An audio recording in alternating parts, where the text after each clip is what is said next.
और अब बात रूस यूक्रेन महाजंग की, महायुद्ध की। लगता है कि व्लादिमीर पुतिन ने कसम खा ली है कि मई के महीने में बखमूत से लेकर कीव तक पूरी तरह कब्जा कर ही लेंगे। इस वक्त रूस ना तो नेटो की परवाह कर रहा है और ना ही यूक्रेन के काउंटर अटैक से उसे किसी भी तरह का डर सता रहा है। वॉर जोन से आ रही रिपोर्ट्स के मुताबिक रूस बखमूत के 95% इलाके पर अपना कब्जा भी जमा चुका है।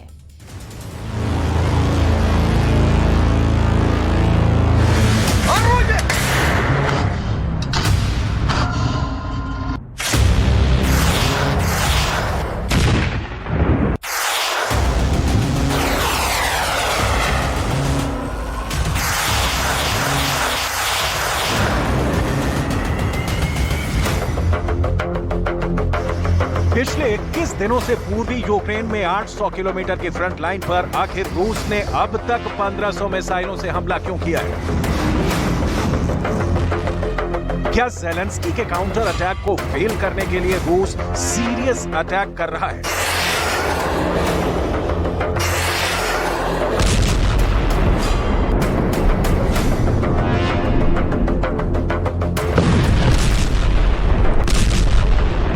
पिछले 10 दिनों से आखिर ऐसी क्या वजह है कि रूस ने यूक्रेन की राजधानी कीव पर 300 से ज्यादा हवाई हमले किए हैं? क्या रूस की खुफिया टीम ने कीव में यूक्रेन के घातक एयर डिफेंस का पता लगा लिया है, जिसकी वजह से रूस 10 दिन से रात में 2 बजे से सुबह 6 बजे तक कीव पर हवाई हमले कर रहा है?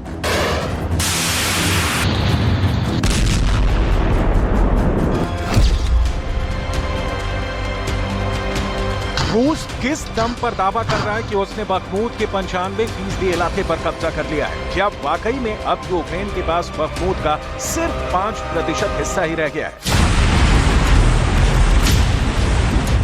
क्या जापान के हिरोशिमा में हो रही G7 की मीटिंग में रूस के खिलाफ ऐसे कदम उठाए जा रहे हैं जिसके बाद रूस महज 60 दिन में यूक्रेन और नाटो से हार जाएगा?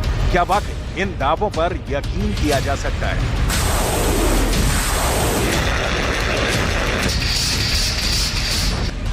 हालांकि डिफेंस एक्सपर्ट साफ दावा कर रहे हैं कि 450 दिन की जंग के बाद ये बिल्कुल साफ हो चुका है कि आने वाले दिनों में रूस पूर्वी यूक्रेन के 70% इलाके पर कब्जा कर लेगा। और अगर ऐसा होता है तो ये मान लीजिए कि पूर्वी यूक्रेन के शहरों में पुतिन का कब्जा होगा और शमशान घाटों पर ज़ेलेंस्की का कब्जा रह जाएगा। 95% जीता रूस, 5% हारा यूक्रेन।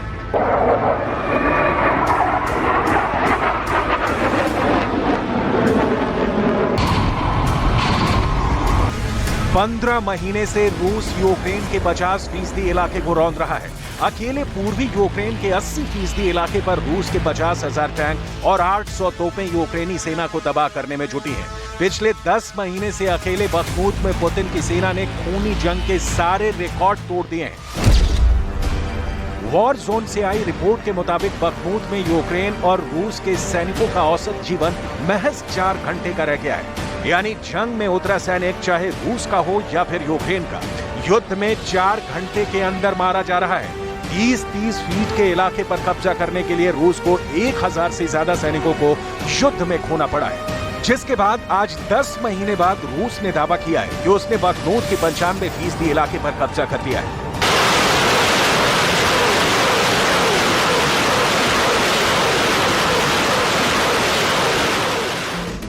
जरा देखिए बखमूत पर रूस क्या दावा कर रहा है। शहर पर पुतिन का कब्जा, शमशान पर ज़ेलेंस्की का कब्जा।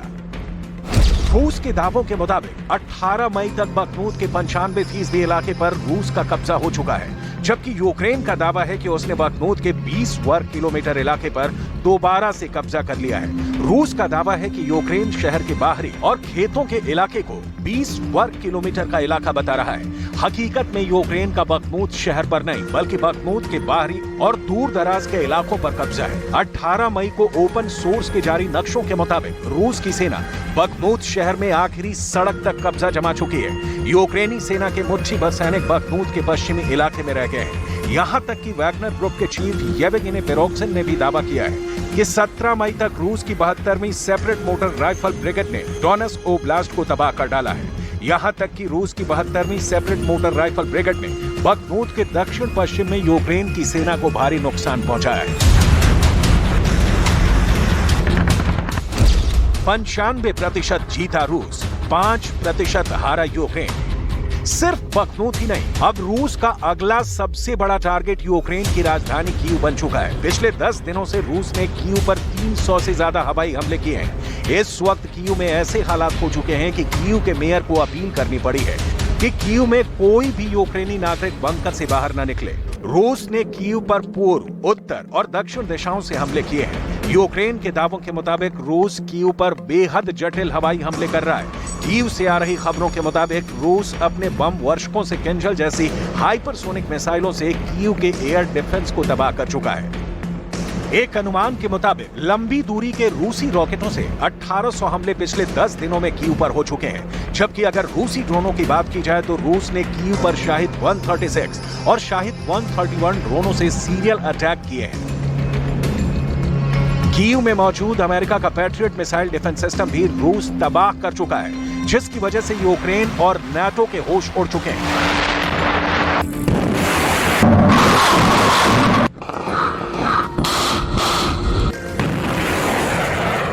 Протягом минулої доби противник завдав 15 ракетних ударів, зокрема по містах Бахмут, Херсон та Одеса. Крім того, зафіксовано 42 ворожих авіаційних удари та 101 обстріл з реактивних систем залпового вогню.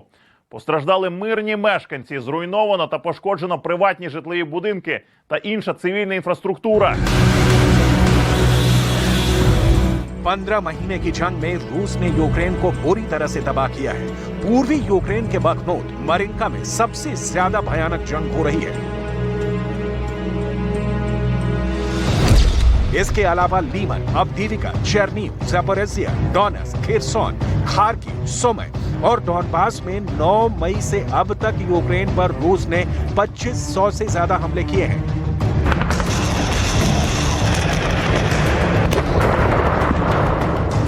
इधर यूक्रेन ने भी नाटो से मिले हथियारों के दम पर रूस पर जमकर पलटवार शुरू की है। यूक्रेन का दावा है कि उसने रूस के कब्जे वाले यूक्रेन में रूसी सेना को भारी नुकसान पहुंचाया है। खबरों के मुताबिक यूक्रेन रूसी कमांड सेंटर और नियंत्रण केंद्रों को निशाना बना रहा है। यहां तक कि जापान के हिरोशिमा में चल रही G7 मीटिंग में रूस ने दावा किया है कि यूक्रेन को जानबूझकर अमेरिका, ब्रिटेन, फ्रांस, जर्मनी जैसे नाटो देश युद्ध करने के लिए भड़का रहे हैं। रूस ने G7 मीटिंग में दावा किया है कि रूस के खिलाफ अकेले यूक्रेन जंग नहीं कर रहा, बल्कि नाटो ने भी रूस के खिलाफ मोर्चा खोल दिया है।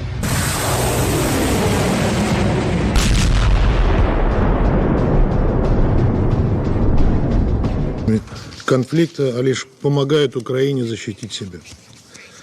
Однако в реальности все это ровно наоборот. Запад ведет с Россией прокси-войну на Украине. С момента прошлого заседания Совета в феврале по теме поставок западных вооружений на Украину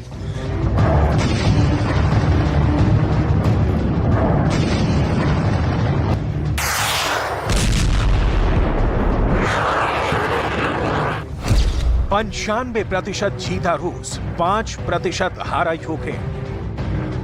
पिछले कुछ दिनों में यूक्रेन के कमांडरों के दावे के मुताबिक यूक्रेन ने रूस के खिलाफ 1500 किलोमीटर इलाके में भयानक काउंटर अटैक किए हैं। यूक्रेन की सेना दक्षिण में खेरसोन प्रांत से लेकर पूर्व में लुहांस्क और डोनेट्स्क इलाकों तक हमले कर रही है। यूक्रेन की सेना ड्रोन हमलों से अक्सर रात में रूस के तोपखाने और रॉकेट आर्मी पर हमले कर रही है। इसके अलावा रूस के बख्तरबंद वाहनों पर भी यूक्रेन ताबड़तोड़ हमले कर रहा है। यूक्रेन का दावा है कि पिछले 48 घंटे में उसने रूस के 78 आर्टिलरी सिस्टम को दबा कर डाला है। यूक्रेन रूस के खिलाफ पूरी दुनिया को एकजुट करने में जुटा है। जापान के हिरोशिमा में G7 की मीटिंग में America, Britain, France, Germany, Japan, Canada और इटली पूरा जोर लगा रहे हैं कि किसी तरह से यूक्रेन को बेचारा और रूस को शैतान साबित किया जा सके। देखिए G7 की मीटिंग में ब्रिटेन की बारबरा वुडवर्ड कैसे रूस पर भड़क रही हैं। Russia is deploying more and more powerful weapons. Russia sources weapons for Putin's illegal war from states such as Iran and DPRK in blatant violation of relevant Security Council resolutions. The UK calls on other states not to provide Russia with military assistance.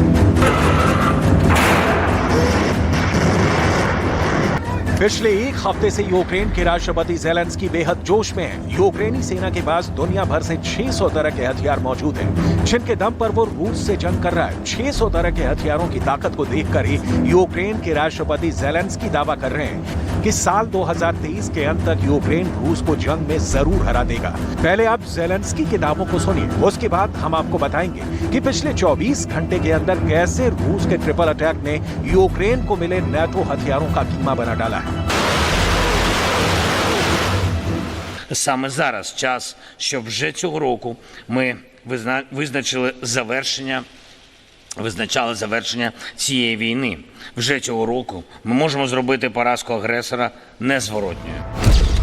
95% जीता रूस, 5% हारा Ukraine. रूस को 2023 के अंत में जंग हराने का दावा करने वाले ज़ेलेंस्की को पिछले 24 घंटे में हुए ट्रिपल अटैक ने हिलाकर रख दिया है। रूस का ये ट्रिपल अटैक इस वक्त पश्चिमी मीडिया में रूस के बिजली युद्ध के नाम से कोहराम मचा रहा है। जरा देखिए रूस ने ट्रिपल अटैक से कैसे कीव को खंडहर बना दिया है।